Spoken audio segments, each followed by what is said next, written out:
What's up, everybody? How y'all doing? Welcome to another episode of the Analytical Eye Show. It's your boy Javier. Cheers. Y'all notice I got everything black up here. I got black nutcrackers, black Santa Clauses. You know, I was trying to get the angle in the camera to get the star up there because it's such a beautiful star. Everything on this tree is such beautiful. And believe it or not, everything I've spent on all these Christmas decorations, y'all can't see it because, everything, the camera's set up and everything. But if you notice, if I took a video of my house, every little thing that I bought in here that's Christmas because it's Santa Claus, is everything everywhere. I've gone to CVS on a discount, Ross at the time when I was working there, this place that they used to have here called Christmas Tree Shops and that, but it went bankrupt. I forgot the company that owned it. And then I've gone to Burlington and TJ Maxx and a whole bunch of other stores. I even went to Dollar Tree and got shit like some ornaments for the tree. I've spent no more than $500 on all this shit. The tree included, lights, everything. I went to Walmart too. So I'm frugal. I'm cheap. Like the previous episodes I've done, I gets the job done on a budget. I am a cheapo by heart. If I could do it myself, I will. Instead of paying somebody to do it, because it saves me more money in my pockets for other shit that I can do. Forgot to mention on the other episode that where I was talking about living within your means about the stupid tax. I ought to go back on there and add it on, but I may do another episode on that later on, because that actually is something else that's worth talking about, which is the stupid tax. Something we've all done before. But anyways, today we are going to talk about the black card. Oops, hold on now. Sorry, my apologies. Everybody knows what the black card is. So the black card, if you don't know what it is, it's a imaginary card. It's a figurative card. It's a card that is in our soul, black people's soul. Now, before I go any further, there's a couple disclaimers I want to give to y'all on this. There's a difference between being African and black. And let me explain why. When we were stolen from our countries in Africa, whether we were sold by our fellow brethrens and motherens, or sisterens, I should say, our fellow Africans, because let's be real, although whites stole us from Africa, we were also sold by our fellow Africans at that time. And I would say even still to this day, because there's still such thing as slavery still going on to this day, especially in a lot of countries, even in countries that are in Africa. But hell, they have that shit here too in America. It just doesn't really mainly focus on just blacks anymore. I mean, blacks are in the prison sense, yes. But also, yeah, especially Hispanics coming from across the border from really Mexico and stuff and working for pennies on the dollar. So, slavery still does exist to this day, just like genocide still exists to this day, just like racism still exists to this day, just like misogyny, I was going to say misogynistic, but misogyny still exists to this day. And it doesn't seem like it's going anywhere anytime sooner. They try to find a way to move the needle even more to try to continue to extend it more, try to find new different avenues and streets and boulevards and ways and roads and shit to, just like they create so many damn different voting laws, but they have not created not one additional gun law. See what I'm saying? But Africans are different from blacks because when we were brought over here to this country, we were taught, I would even say to westernize. I wouldn't even call it that. I wouldn't even call it UKing or Englanding or whitening up. It was really stripping us of our identity. Not just our names, but our soul, our heritage, our cultures. Because remember, not every African that was stolen from Africa or sold from Africa came over here were from the same countries. You had people from all over Africa, from Kenya, I'm sure Nigeria and Uganda, the Congo, Botswana, Egypt, the list goes on, Zimbabwe, Madagascar, all countries that are all in and shit. Do you want me to go on the list? Because I surely will. Because I know there's a lot of countries, even in, we like to focus a lot of times on the South Africa, the South African part of Africa, because that's really where white people went in and really embedded themselves, and it's supposed to be the most popular part. South Africa being that because it's more modern, it's more this, that, and the third. But let's be real, we know I would say the history, and I don't even have to guess this. The reason why maybe South Africa is really more not just progressed, but also more celebrated and talked about, and it maybe more sense of betterment than North Africa is because North Africa still holds onto those old traditional values of you know, certain traditions within their religion and government, where the government is the religion or the religion is the government and things like that, and that's not how it should be. But then again, America likes to talk shit about that, but soon forgets that they're trying to suppress people with women with their religion all based off of abortion. Oops, did I say that too much? Yes, I did. I say too much on that, but yes, I did. America loves to talk about how it's supposed to be, church and state is supposed to be separate, but somehow the church and the state are influenced together, where now they make laws where the Supreme Court can go ahead and start banning abortion and other rights and things like that are put upon us. Same way that they did put the religion aspect in place for justification of slavery and laws. Just saying, here in America. Just saying. But you got Mali, you got Morocco, you got Sudan, you got South Sudan, you got Ethiopia, you got Somalia. There's so many damn countries in Africa that I can list that are just Johannesburg. You got just so many, just a bunch of shit. So Johannesburg is in South Africa, but just so many different, Angola, just so many different names out there. But anyways, the difference between Africans and blacks is that there's African culture and then there's black culture, and they're pretty much, in a sense, if you want to look at it, two sides of the same coin. One is heads, one is tails, and not in the sense of the value of black culture and African cultures up here and black cultures down here. It's just that they're both sides of the same coin. They're both the same difference, really, if you look at it. And a lot of people are like, well, why do Africans do not like blacks? I found that to kind of be true, just because the tradition aspect of hierarchy and the respect of our elders and things is different. But at one point, they were pretty much the same. If you look at the 60s, when the civil rights movement era was going on, and like Jim Crow and all this stuff was happening. If you look at the presence that black people had, it reminded you of our ancestors in Africa, except for with the westernized aspect to it. But we've just gone down here, especially with the drug epidemic and things just changing around the late 70s, 80s on to now. But would I say that a lot of Africans do hate blacks? Yes, I do. That's number one. Number two, I also say that not really, because if you really look at it, I think when Trump actually was running for office for the first time, there was many videos that I put out on social media for countries. I can't remember one in particular. I can't remember particularly any specific country, but I do remember seeing a video one time with a lady literally on there telling us as blacks to come back home, come back home. We want you to come back home to us. Come back home. You don't need to be in America like that because they don't like us. Come back home to us. But then I look at it as maybe not the fact that they dislike us, but they dislike us because they don't understand us. Because black culture is totally different. And a lot of things that are from Africa are in black people's food and culture and music today.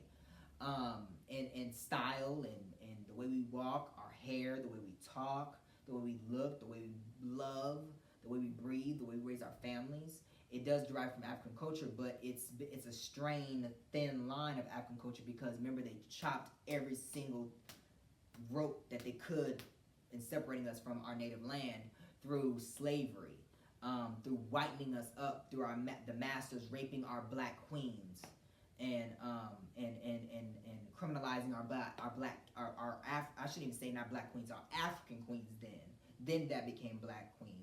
And then our African kings that became black kings. You see what I'm saying? And so when you look at it, African culture is different from black culture. We had to come up with a new way to love, a new way to raise our kids, a new way of traditions, a new way of eating, different types of soul food was born from that. Um, Everything about blacks is completely different from Africans, not by choice but by force. And so the black card is developed as a way to be like, it's something that is intertwined in our black people's soul of like just connecting without even saying anything. Without saying anything, we can give you a look, we can give you we can give you a word, we can give you an action, or something that just shows, yeah, we black, we know what's up. You know what I'm saying? We can give you a look to like somebody could be saying something and then you just give each other a look and it's like, yeah, we connected. You see what I'm saying? That's what the black card is. It's the way of living. It's the style of living. It's knowledge. Like if you don't know something, oh, your black card is revoked. It's a whole a whole different. It's a whole realm of things that are immaculate to what a black person is. The reason why I saw that to say is this: I can't stand when motherfuckers use the black card for their benefit. The reason why I say this is because me and my friend, I mentioned him kind of, I think, on the last podcast. I didn't mention his name just yet because I don't know if he's going to be on this show as a co-host, but his name is Prakash, right? And I told y'all I met him at my new job that I work hotel security overnights at, right? And so we were talking about it. We were talking about something and just, I don't know where we kind of just spawned off. It was like, I hate when motherfuckers, because we were talking about how African descents really hate, like, because I work at a job that mainly deals with Haitians, right? Nothing against Haitians, nothing against African descents, but he had made the comment that Haitians hate black folks. Haitians hate black folks. He made the comment. And I'm like, oh, really? I didn't know that. But I've heard of Africans not liking blacks, but technically they're African descent, but it's a different country, but I digress. Let me move forward on it. And so I was like, you know what? You got a point in a sense, because I hate when you have people that are not of the black culture, because let's be real, Haitians aren't black. They're Haitians. They're African descent. Black people are American bred black folks that came up and were born into the black culture of what it is right now of today's society, which is totally completely different from African culture or African descent culture. See what I'm saying? And case in point, he was telling me about a story where years ago he had been working for the same company we work for now, and this manager that so happened to be white was reprimanding this Haitian worker that I think was a housekeeper or something like that for something that they did wrong. I think it was theft or something of the case, and they pulled out, oh, because I'm black. There's been countless times I have heard over the years, whether you are Nigerian or Haitian or whatever, or even mixed, where you discredit black people or you discount black people or you don't care about black people or you demean them and talk down about them. But in the same sentence or in the same breath on a separate occasion, if a cop pulls you over, especially if they're white, you're so quick to pull out that racial profiling, hey, black card here. And that's what I have a problem with, if that makes sense. I cannot stand if you hate a race that you look like, but then you can benefit from it by trying to pull out that card, the race card, the black card. I don't understand it. I don't understand it. And on one hand, it's like, yeah, my fellow brother. It could be because of your skin color. But at the same time, why do you talk down about I wouldn't even, it's not even a different race or ethnicity, because in a sense we're the same, but a different culture. But then you benefited from it and you use it when you see them, especially, and it's used a lot of times. I've noticed it in instances where it has no foundation. There's no merits to it. You're just getting reprimanded because you did something wrong, but you pull out the race card because you think it's going to benefit your cause. And as black people, we're going to come to your aid. I've had countless times where even Um, I've seen light skins do it, where they're because their mom and daddy's black and white. It's so quick because you can pass off as white. You do white people shit. But if somebody that's maybe white calls you out on it, because I'm black. You see where I'm going with this, y'all? See where I'm going? I don't understand it. I don't get it. I don't condone it. I don't like it.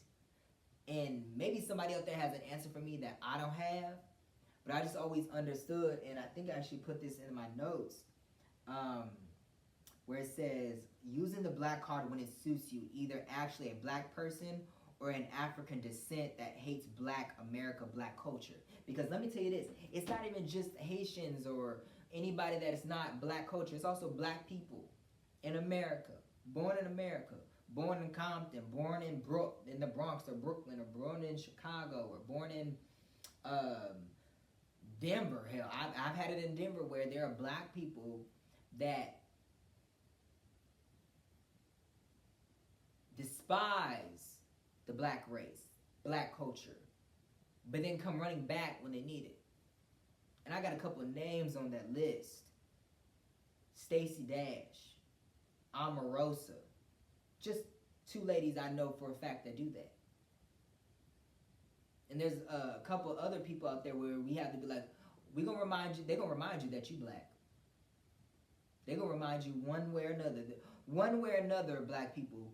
You think that you better than the black person, and you gonna go hang out with the white race and be all one accord and buddy with them. They're gonna remind all it's gonna take is that one white person that's gonna remind your ass that you is a Negro, that you is colored, that you is black, and that you need to bow down to them and kiss their fucking feet like they the king or the queen, and then that this is a dictatorship.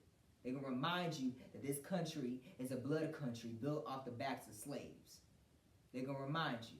And that's what Donald Trump did to Omarosa, and that's what the white folks did to Stacey Dash. And there's countless other, and there's black men out there that do this shit too. There's black men out there too. I'm trying to think of somebody off the top of my damn dome that I could try to put up there, but I can't. I know. Oh fuck. Let me see. Let's look it up. Racist black men. Sorry.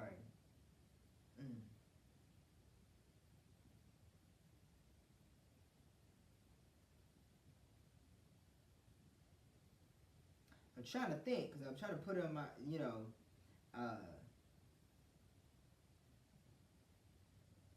there's countless men, let me say, for example, that voted for Donald Trump. And I'm not saying that these motherfuckers are racist, but I have seen t-shirts at these rallies where where Trump speaks on racial shit.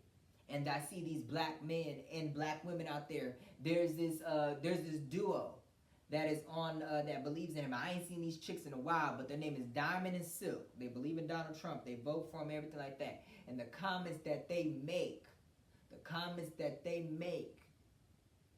are so rude, vile, disgusting, and racist towards black women, black men, that I promise you one day, even if it ain't Trump's ass, somebody is going to, and sometimes it ain't even gotta, they'll hang around all these racist white people don't see it, but there's that one racist white person or one racist person that's against black people that will remind them that they black, so much so that they wake up from this coma of illusion that, hey, I'm better than the black race. You know the word Uncle Tom? Well, I recently found out from Monique that we need to stop using that word, because, and I actually stopped using it. I think I've only used it several times, only because for what black people mean by Uncle Tom is a racist black person, someone who despises blacks, against blacks, they think they're better than blacks, and don't even maybe consider themselves to be black. But I'm gonna tell you right now, we need to stop using that terminology, because when you look up what Uncle Tom is, Uncle Tom actually helped slavery. He helped to helped to end slavery and the betterment of black people. He, I think if I read correctly, and I could probably look it up now. Let me pull it up now. I think he actually was even part of the Underground Railroad. Who is Uncle Tom?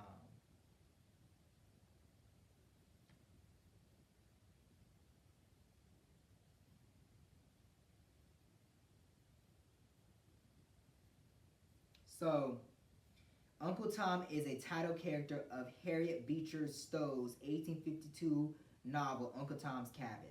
The character was seen in the Victorian era as a groundbreaking literary attack against the dehumanization of slaves. Tom is a deeply religious Christian preacher to his fellow slaves who uses non-resistance but who is willingly flogged to death rather than violate the plantation's code of conduct. Now, sorry, my bad.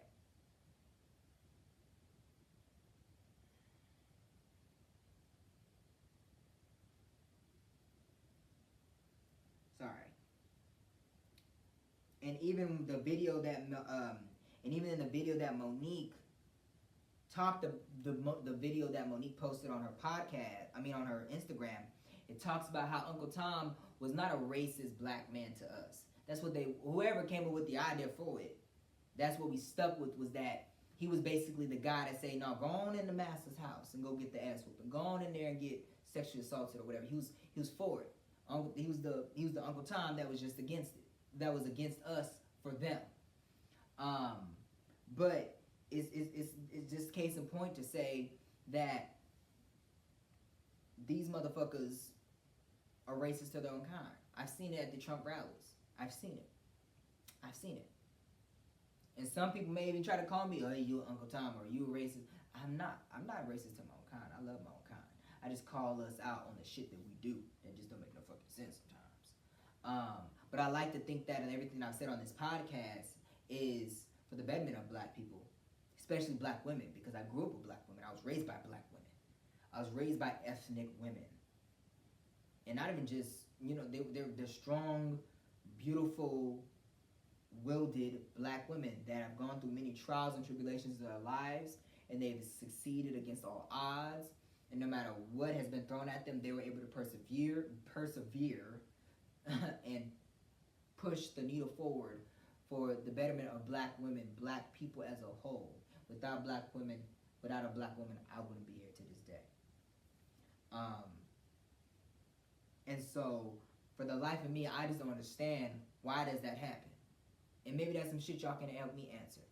On one hand, I think in my mind, I see that for them, it's like, if I push myself away from this entity, this race, this marginalized minority, considered to be a minority group of people, I will excel. But you still have the skin tone color of us. And you're already batting 1,000. But they try so hard to segregate themselves from our race. Which is why I never said that I've had a problem with mixed race couples. But when it comes to mixed couples, I always wonder, is like, why is it so much so that the black child, like you have a black woman and a white man, and the child turns out to be almost like really damn near almost white colored skinned, and the child doesn't know anything about their heritage, their race, as a black and they you raise them as to seem like you want them to be more white rather than mixed, and excelling in their black excellence and their white excellence, and learning how to coexist in both, even though a lot of times, especially in this country, there's friction against that. It's frowned upon to be mulatto. It's frowned upon again to be light-skinned, or to embrace both races, but it has to be one or the other. And I feel like I've seen it sometimes. I maybe not an intentional thing, but I see with black women where it comes off as a natural thing, where you just raise your child to be more white than mixed or black at all. And then black people come up with, oh, you not your hot yellow ass. You ain't black. You white. You don't know the black struggle. But at the end of the day, they come from black. And let's be real, racism isn't born, it's taught. And that's what it is. When you use the black card, when you use the black race for the betterment of you, when you don't use it on 100% occasion, when you ain't fully black all the time, and I'm not just saying, and when I mean fully black, it doesn't mean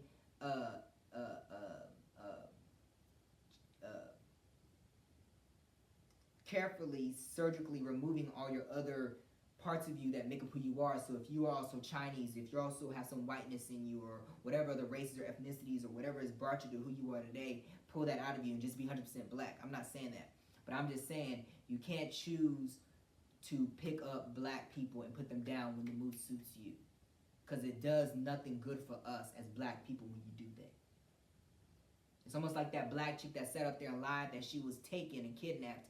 She did a Gone Girl episode on us, and this is like one of the very few times that black women finally get noticed in the media, and they finally get noticed in the media that they've been taken, they've been kidnapped, and the whole world is watching, and the whole world starts to investigate to try to find you, and then come to find out she lied about the whole scheme. They already don't want to look for us. They already don't give a fuck about us because we're black. And you do something that doesn't do any good for us. Hell, there's even in recent years with the Black Lives Matter movement, and even in the Black Panther Party movement, where black people used the struggle of black people to try to gain shit.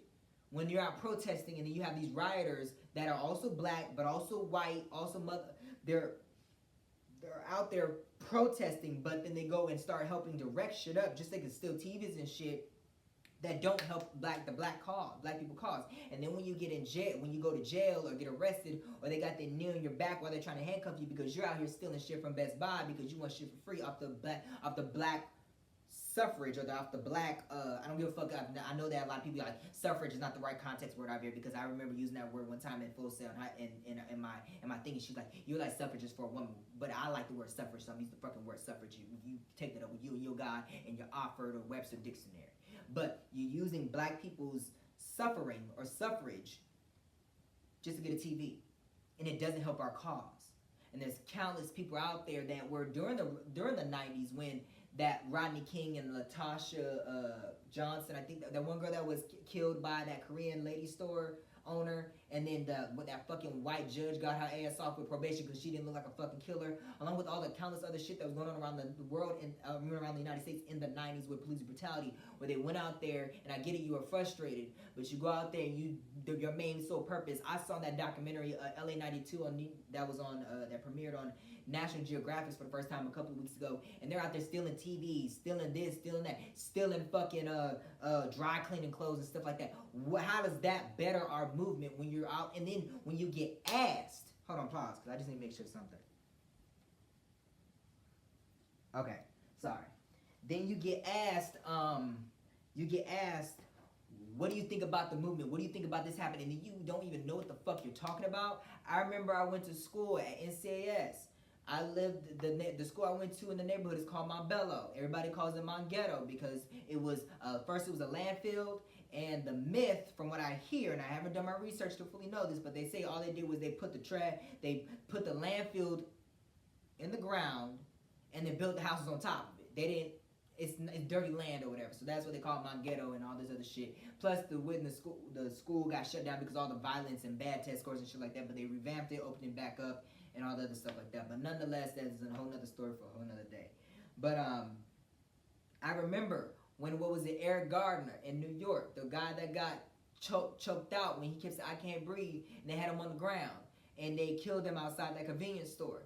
I remember they were out there protesting, fuck the police, this, all this shit like that, because that was, I think, the same year that Straight Outta Compton came out, and they thought that shit was cool. And those fucking ABC and CBS and Fox and NBC local news reporters were out there asking them, what do you think about this? And they were spitting shit like it was cool, ripping and rhyming and trying to act all cool and this. I didn't go because, one, I knew what the fuck that they didn't know nothing about black history. Even the black kids that were there. They were acting stupid.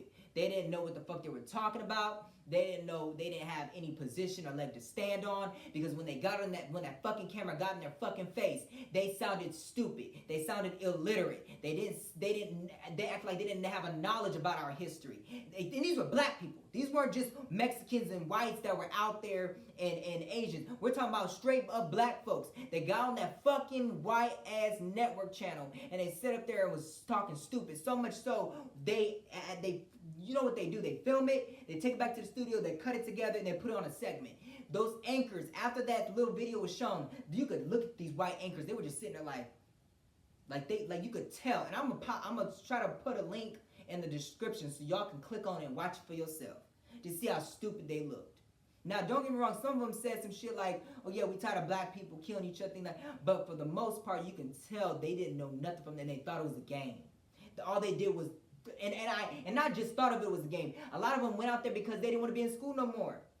It gave license to leave the campus and not be in school.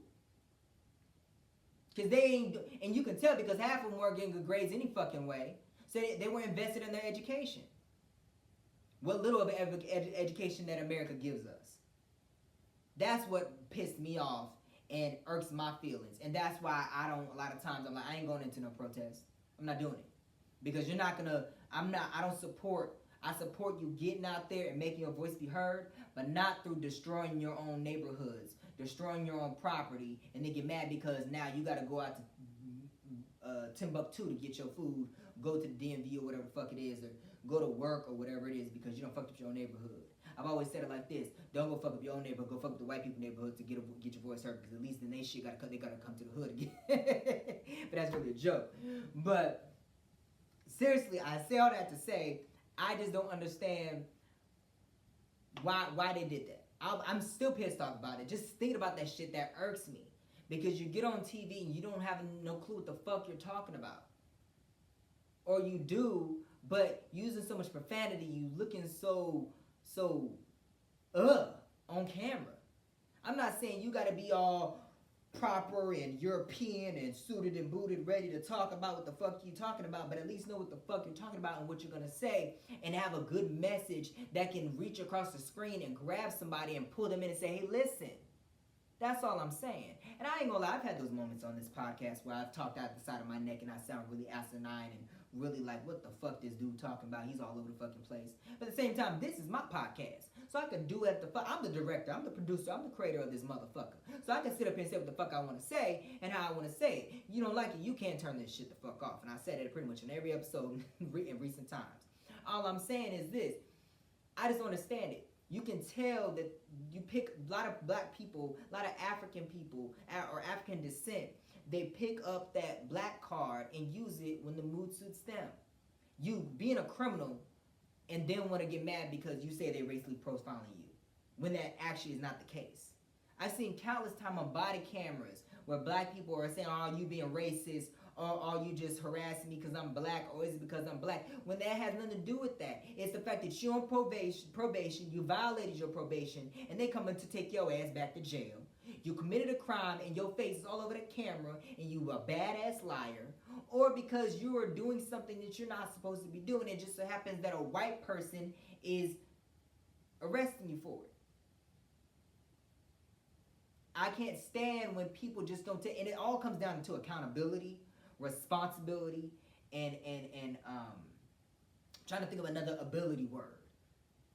But it really just comes back down to those things.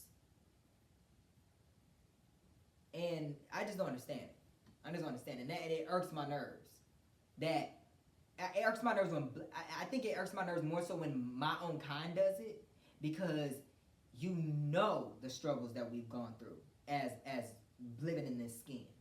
You know the struggles that we're going to continue to go through.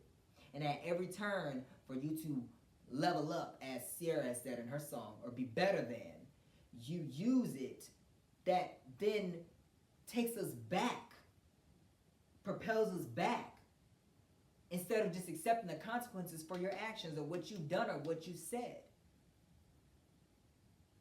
You can't sit up here and do bad and then you get reprimanded for it, but then say, oh, it's because I'm black and I'm going through this, I'm going through this, I'm going through this.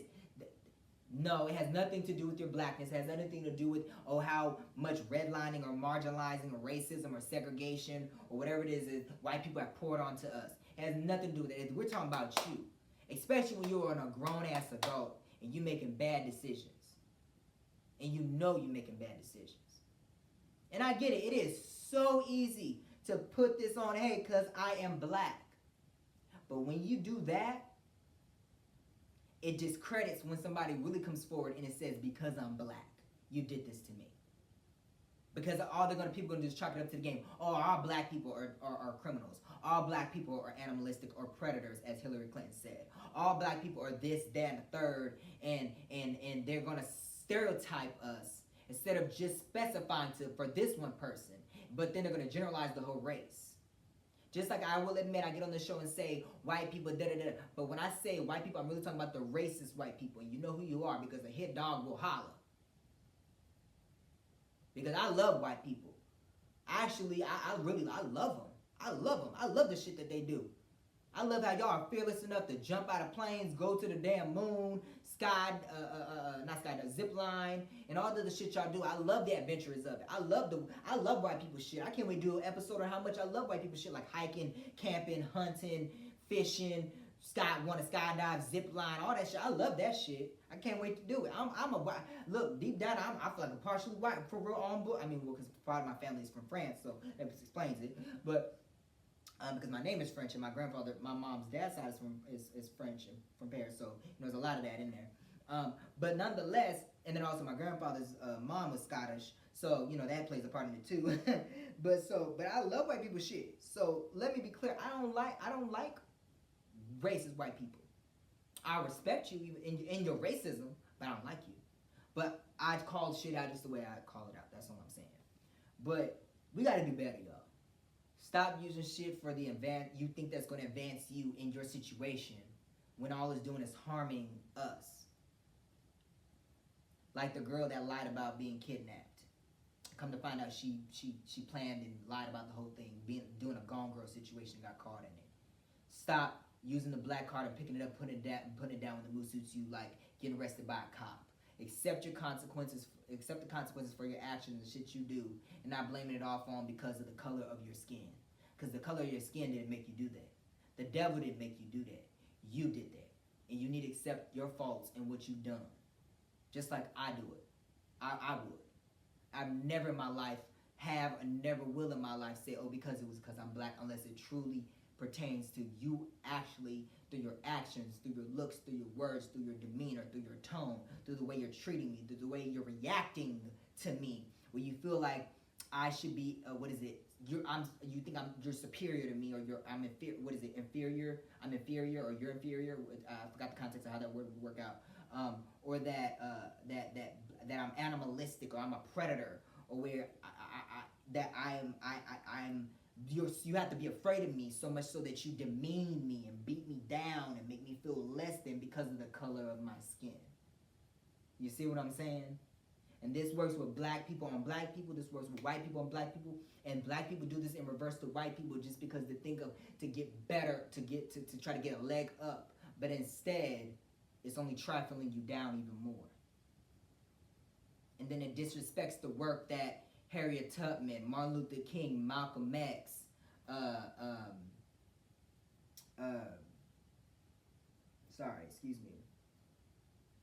Shirley Chisholm, and all of the other countless black trailblazers that I'm not even mentioning right now have set forth to propel us for betterness within our community.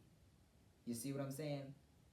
Hell, the list can go on from all the black fun fact people, the people that I've just mentioned thus far throughout this entire thing, from the women that were in the 688 Battalion to Frederick Douglass, to Maya Angelou and Nikki Giovanni and Nina Simone and Langston Hughes and all the other countless trailblazers that are from the past and in current stance and the future that are fighting for a better tomorrow. But then when you have this happen, it takes us back way further. It seems like we took way more steps back then, and it's hard for us to take our steps. It's hard for us to get a leg up or the next step on the stairs, because they're so quick to want to pull out that stairwell from underneath us, or that floor level from us. So we were at the 10th floor, but now with what you just did, it could take us back freaking to the 9th or 8th floor, and then it makes it even harder for us to try to get back up to the 8th level again, or the 9th level, because then there's going to be additional roadblocks and shit that are put in our way. You see what I'm saying, black people? You see what I'm saying, African descent people, whether you're Haitian, Nigerian, Kenyan, Zimbabwean, whatever the fuck you are, don't pick up the black race and put it down. If you're gonna be black, be all the way black. Okay? If you're gonna include that in your shit, be that. But at the appropriate right times when it is called for. Don't use it just because you think it calls for it or you want it to just to try to get out of a situation or to advance your life. Just like that one white heifer that sat up there and talked about how she was black. Got on TV and talking about how she was black. Remember that one white girl that ended up going to Howard on a scholarship and she was part of the NAACP and stuff like that? That's another example I'm talking about right there. That was just some fucked up shit she did. And she ought to get slapped upside the head for that shit. Just saying. I don't give a fuck what you got to say about it. It is what it is. But I done talking. I done rambled on long enough. I hope y'all enjoyed this podcast. Baby, I'll be talking about some shit on this show, don't I? I'm trying not to make everything about race. I'm trying, y'all, but it's just so much shit that's in me that I got to get off my chest. That's in my soul. If y'all see my house right now, everything about my house is black. I'm telling you. I got black queens on my wall right. I don't even know who these queens are, but I got them on my wall because I love to see them. All I know is the center photo reminds me of a mahogany from Diana Ross. I mean, Diana Ross in mahogany, sorry. But today, we're going to talk about one lady.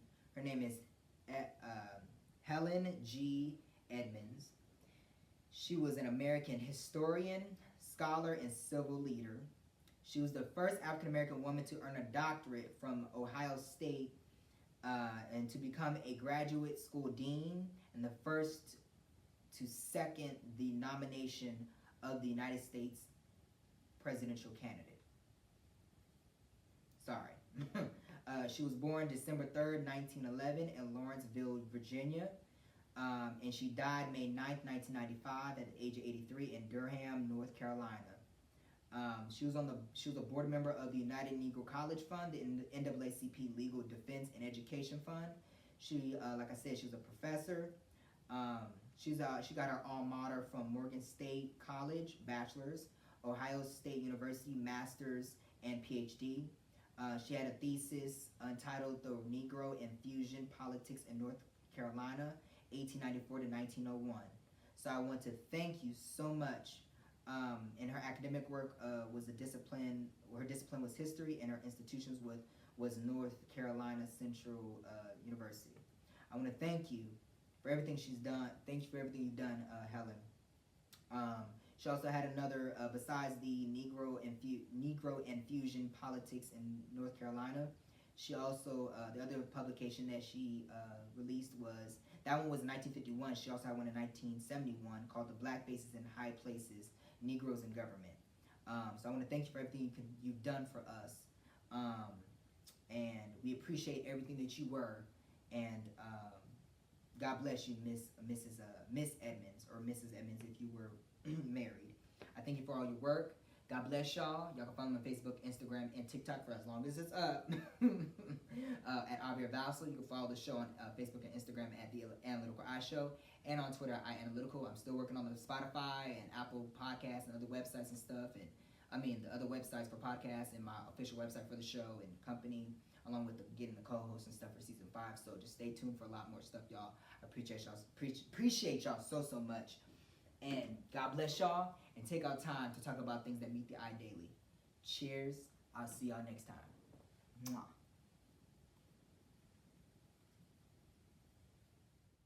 The Analytical Eye Show is presented by Analytical Eye Productions, a AAVR company.